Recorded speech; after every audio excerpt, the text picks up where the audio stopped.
السلام علیکم ورحمۃ اللہ وبرکاتہ۔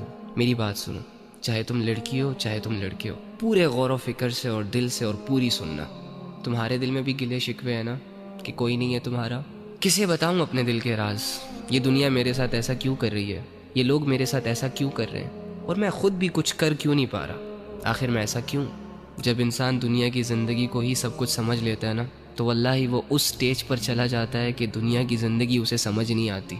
اینی ہاؤ، تو ایک کام کر، آج رات جب سب سو جائے نا تو چھپکے سے اٹھنا، کسی کو کانوں کان خبر نہیں ہونی چاہیے، اور سب سے الگ تھلگ ہو کر جانماز پکڑ، بچھا اور اس پر کھڑا ہو جا، ہاتھ باندھ، آنکھیں بند کر، امیجن کر کہ تیرا رب تیرے سامنے کھڑا ہے، وہ رب جس کا تو بندہ ہے، اور اسے اپنا سب کچھ مان، اور یہ تصور کر کہ آج میں اپنے رب کو اپنی حالت دکھانے آیا ہوں، آج میں اپنے رب سے اس دنیا کی شکایتیں کرنے آیا ہوں، آج میں اپنے رب سے دل کے راز بیان کرنے آیا ہوں۔ 2 رکعت نفل نماز پڑھ، اور نماز پڑھنے کے بعد جھولی پھیلا دے، ہاتھ اٹھا دے، بچھا دے خود کو، اور دل کی گہرائیوں سے پکار اپنے اس رب کو جو تیرے دل کے حال کو جانتا ہے، جو تب بھی تیرے ساتھ تھا جب دنیا تیرے ساتھ نہیں تھی، جو تب بھی تیرے ساتھ تھا جب دنیا تجھے جانتی نہیں تھی، اور جو آج بھی تیرے ساتھ ہے۔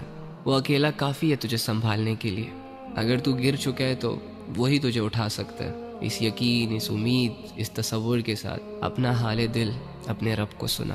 ایک آنسو کا قطرہ نکل آیا نا، یا تیری آنکھیں صرف نم ہو گئی، یا چلو اگر تمہیں صرف اتنا احساس ہو گیا کہ میں اللہ کے سامنے بیٹھا ہوں، میں اللہ ہی سے بات کر رہا ہوں، یقین کر کے اٹھنا کہ تیرا رب تجھ سے راضی ہے۔ اللہ کے سامنے کھڑے وہی ہوتے ہیں جن کو اللہ کی ضرورت ہوتی ہے۔ تو اللہ کے بندو، آپ کے مسئلے کس نے حل کرنے ہیں؟ عاملوں نے؟ کالے جادو والوں نے؟ کس نے کرنے آپ کے مسئلے حل؟ اللہ نے کرنے ہیں نا۔ تو اللہ کہاں ہے؟ ایکچولی میں آئی ڈونٹ نو وائی ہمارا یہ مائنڈ سیٹ بنا ہوا ہے کہ اللہ کچھ اسپیسیفک جگہوں میں پایا جاتا ہے، اور اللہ رب العزت کی جو مغفرت کے فیصلے ہوتے ہیں وہ نیک لوگوں کے لیے ہوتے ہیں، یا اللہ رب العزت جن لوگوں کی دعائیں قبول کرتا ہے وہ بہت نیک ہوتے ہیں، لمبے لمبے سجدے اور پاک صاف رہنے والے ہوتے ہیں۔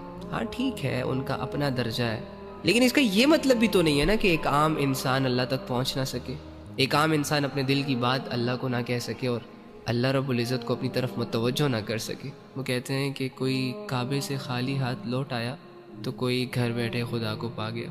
آپ کو نہیں لگتا کہ جو کمزور ہوتے ہیں، جو عام لوگ ہوتے ہیں، جو مظلوم اور فقیر قسم کے لوگ ہوتے ہیں، جو خالی ہاتھ ہوتے ہیں، معاشرے کو زیادہ تر ترس انہی لوگوں پر آتا ہے؟ تو اگر آپ اپنے آپ کو یہ مان بیٹھے ہیں کہ ہم گنہگار ہیں، ہم بدکار ہیں، تو دوسری جانب یہ بھی تو یقین کر سکتے ہیں نا کہ اللہ رب العزت آپ کی طرف زیادہ رجحان کرے گا۔ اللہ کے بندو، اللہ کہہ رہے ہیں میں تمہارے اشارت کے بھی قریب ہوں۔ اس اللہ سے اپنے مسئلے حل کرواؤ، جو اللہ ساری زبانوں کو سمجھتا ہے، جو اللہ دل کے حال کو جانتا ہے۔